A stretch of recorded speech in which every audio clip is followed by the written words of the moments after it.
Alrighty. So, to be honest, I don't have that much energy. And I'm about to move this incense. Hold on 1 minute. Oh my gosh. Crazy, crazy, crazy. So I am back in New York after being in New Orleans for a bit. And I wanted to make this video for people to understand, people who are aware of spiritual energy, people who are empaths, people who are mediums, people who are lucid dreamers, people who have advanced psychic gifts, right? So, being in New Orleans for those 5 days, it's funny because I had, like, today I was like, wait, what day is it? I had said it, and someone made a face like, how does she not know what day it is? And I'm just like, if they only knew what I was absorbing mentally, physically, and spiritually. And, I would have loved to sit on a beach and relax. However, it's very important in my spiritual journey and as a teacher of African spirituality to dive into experiences like what I just experienced in Louisiana. And sometimes it's not easy. It's not a break. It's not. Because to be honest, I really didn't sleep that well. I slept, but not like how I sleep in my own apartment and in my bed. And I'm so shiny. I'm not supposed to do it like that. So, that land, so like, no, I'm going to talk on a high level. So basically, when you're an empath, when you're a medium, if you're a clairvoyant, clairsentient, any of the clairs, you're going to pick up energy a lot more than other people and be very aware of it. And you can easily be drained. And I got drained there so much. The first day I was good. Second day I was pretty good. And then like the third, fourth, and fifth. By the last day I was in that airport, I was so tired. I remember I passed out. Once I got to Atlanta, Georgia, and I had a layover, I went in the corner and I was out cold. Because I think I had about 2 hours. And I slept. When I mean I slept, I had my hat, my fedora over my head. I was laying on the ground. I had my neck pillow down, and I was just out cold. And that was the first, nice, deep sleep. Because also in the airplane, it's really hard to sleep. So, anyway, when you're coming into contact with spirits and unsettled land, especially land that has to do with slavery, especially down south, you think those spirits are gone? They're not. They have not quite moved on. And the reason they quite haven't moved on is that history is being rewritten in these books, and it's a motherfucking lie, to be honest. And I was so hurt. What I learned in school and books is nothing compared to what I learned down there. And that shit hurt. That shit took me back. It was hard for me to digest the energy there, and it was hard for me to be on that plantation. But I stayed there. It was 1,700 acres, and I stayed there. It was so fucking hot. I couldn't fathom how kids, how pregnant women, how anybody fucking worked on fields like that.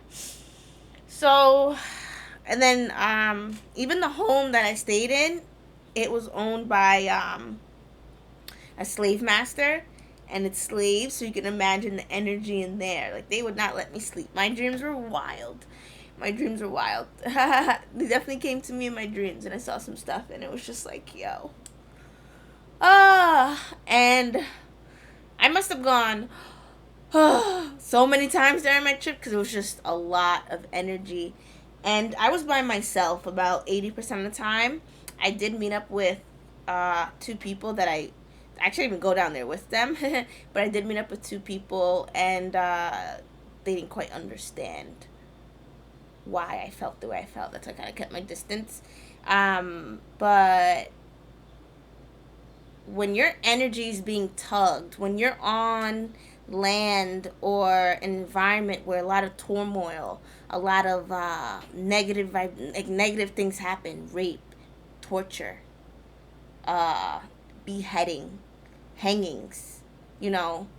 It's hard to walk around trees, and I can see it from the trees. Like, that tree was a tree that they used to lynch black people. I can see it, I can feel it. So imagine digesting all this, and then you're coming back to New York, and then you have to snap back and, you know, go to your job and focus. It's not easy.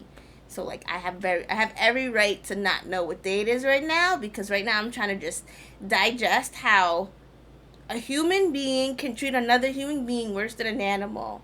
And the stuff that I read, I'm just really trying to digest it, because I want to make another video, and it's going to have the whole plantation trip. I need to edit these photos, I need to retype these paragraphs. I have so much work to do, but I need a minute because it's just a lot for me to understand. Like, what? Like, I'm just like, wait, why? I don't understand, like, why things happen to that extent. Like, so sadistic. It makes no sense to me at all. And, yeah, I almost took on, in a sense, I didn't feel the pain of the spirits, but I felt the anger, the resentment, the frustration. It also humbled me because I realized, like, I go through hell up north here with white people, with the way they act sometimes. You know, you wonder, do they even see you as a human being? You know, if my presence is that bad, I'll just go. Shit. I'd rather you guys, I rather sometimes just not even be there than have to experience what some white people do. But, it's crazy. I'm like, not speechless, because I do have a lot of words. I'm just not ready to share my perspective because I'm still processing, still digesting. And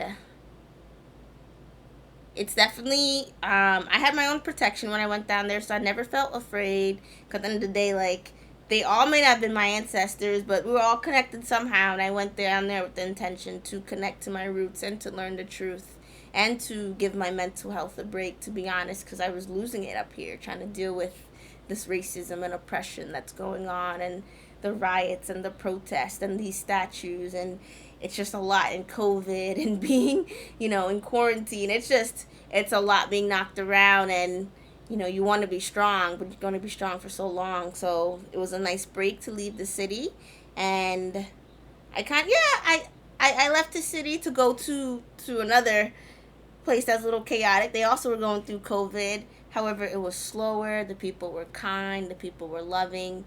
And I wanted to feel that energy. I knew it was going to be a little rough. I didn't know how rough. Some days were a little bit harder than others. I think it was like my third or fourth day. Like, I woke up early, my normal time. And then I was like, yeah, I got to go back to sleep. It was just my body didn't want to move. And I did do a lot of walking. Like, my feet still kind of hurt. I make my boyfriend massage my feet because my feet kind of hurt still, and my it's better now, but my what do you call, my calves were tight, very very very tight, because well, you're walking a plantation and you're walking to all these different parts of New Orleans, and then, you know, you have this heavy energy, and some parts of New Orleans was chill, the other parts the energy was thick. And, you know, you have to cut through it. Other people may walk through like, oh, this is fine. But, like, someone like me, I'm walking through and I'm like, oh, nah. Like, what? I remember I actually went into the jails where they kept black people. And I was like, yeah, no, the energy was bad. I gave an offering quick. Not because I was scared, but I gave it and I left. I could not be in there. That anger was, I mean, that jail had, I don't know what's worse than anger, like, vindictiveness, like low vibrational anger, like, oof. And I went in, I was like, no, like, my skin, yeah, I had goosebumps, but it was almost crawling. I felt itchy, like I didn't feel good at all. And I got out of there. I was like, I gotta go. Woo! So yes, understand that when spiritualists, when Brujas, when healers, when we travel, when we go to these places, it's not always easy. That's why we're very careful who we bring in our homes, people we hang out with, people we speak to.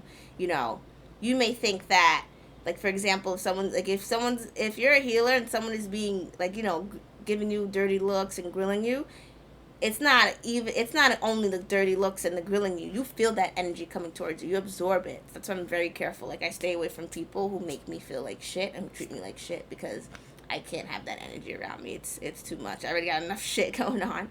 So yeah, luckily I did took a spiritual bath when I came back. That was yesterday. I had to do a lot to unattach myself from the place to make sure I didn't bring anything back. At the end of the day, like, if I brought any spirits back, I know they're not going to be any harm, but still, I didn't want to bring back any negative energy, because also empaths absorb. So I had to do a lot of I had to do a lot of cleansing and untying and undoing and make sure I parted my ways.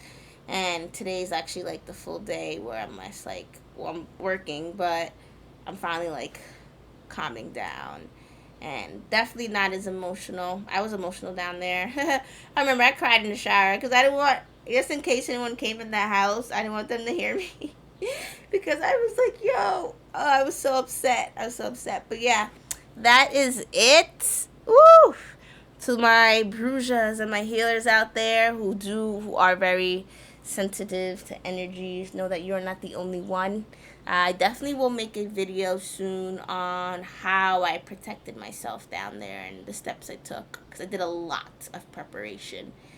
And yeah, and that's why I'm also tired. That trip was not just me traveling. Like, I had to bring certain things there. I had to make sure my godfather, check in with him, make sure I had certain clothes I had to wear, and I had to bring certain offerings, and woof. But I'm happy.